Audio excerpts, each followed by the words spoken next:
என்ன வந்து ஸ்பெஷலாக பார்க்க போகிறோம் அப்படின்னா வந்து பீஃப் சூப்பு வந்து இன்றைக்கி என்ன பண்ண போகிறோம் அப்படின்னா செய்ய போகிறோம். தாய் ஸ்டைலில் சும்மா அப்படி தான் இருக்கேன். அதோட வந்துட்டு ஒயிட் ரைஸு திலோ டாடா அதாவது வந்து ஆம்லெட்டு இதெல்லாம் வச்சு சாப்பிடணும்னு வச்சுக்கோங்களேன். செம்மங்க வேறு லெவலில் இருக்கேன். வாங்க எப்படின்னு சொல்லிட்டு பார்க்கலாம். இப்போ வந்து மக்களே வந்து நான் சூப்புக்கு வந்து என்ன பண்ணியிருக்கேன் அப்படின்னா வந்து வெஜிடபிள் வந்து எடுத்திருக்கேன். காலிஃப்ளவர், பேபிகார்னு, வெங்காயம், பூண்டு, இஞ்சி ஸ்லைஸாக வெட்டி இருக்குது. கேரட் இருந்துச்சுன்னா கேரட் வெட்டிக்கிறேங்க. ரம்பையில் இருந்துச்சுன்னா ரம்பையில் வெட்டிக்கிறேங்க. தக்காளி ஒன்று எடுத்துக்கிறேங்க. இது எல்லாம் எடுத்து போட்டு வச்சு ரெடியாக வச்சுக்கிறேங்க. இப்போ வந்து நம்ம வந்து என்ன பண்ணுறோம், சூப்பு செய்ய போகிறோம். சட்டி எடுத்து என்ன பண்ணுங்க, லேசாக கொஞ்சமாக எண்ணெயை ஊற்றி ஆயிலை ஊற்றி அதில் பூண்டு அந்த இஞ்சி இது எல்லாத்தையும் போட்டு லேசாக வதக்கிக்கிறேங்க. அதே மாதிரி வெங்காயத்தையும் போட்டு வதக்கி அவிச்சி வச்ச அந்த பீஃபை என்ன பண்ணுங்க அப்படின்னா வந்து இதில் ஊற்றிடுங்க. ஊற்றிட்டு அதுக்கப்புறம் வந்து அதுக்கு லேசாக கொதிக்க விட்ருங்க.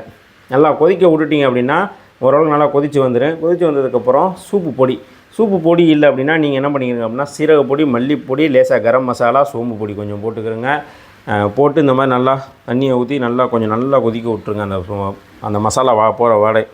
அதுக்கப்புறம் நீங்கள் வந்து அந்த கொஞ்சம் இருக்கக்கூடிய அந்த சைவர்களெல்லாம் என்ன பண்ணிடுங்க, அதுக்காக போட்டுருங்க. போட்டு கொஞ்சம் நல்லா கொதிக்க விட்டுட்டிங்க அப்படின்னா சரியான ஒரு அருமையான வந்து தாய் ஸ்டைலில் உள்ள வந்து சூப்பு கிடச்சிரும். உப்பு வந்து தேவையான அளவு போட்டுக்கிறேங்க, ரொம்ப போட்டுறாதீங்க. உங்களுக்கு உப்பு நான் வந்து கொஞ்சமாக தான் போட்டிருக்கிறேன். இப்போ நல்லா வந்து இதாகிடுச்சு, கொதித்து தேவையான அளவு சால்ட்டு போட்டுக்கிறேங்க. அதே மாதிரி வந்து ஒயிட் பெப்பர் இருந்துச்சுன்னா ஒயிட் பெப்பர் கொஞ்சம் போட்டுக்கிறேங்க. சோயா சாஸ், சால்ட் சாஸ் இருந்துச்சுன்னா சால்ட் சாஸ் ஊற்றி நல்லா கொதிக்க விட்ருங்க. கொதிக்க விட்டிங்கன்னா ஒரு அருமையான நல்ல சூப்பு வந்து உங்களுக்கு கிடச்சிரும்.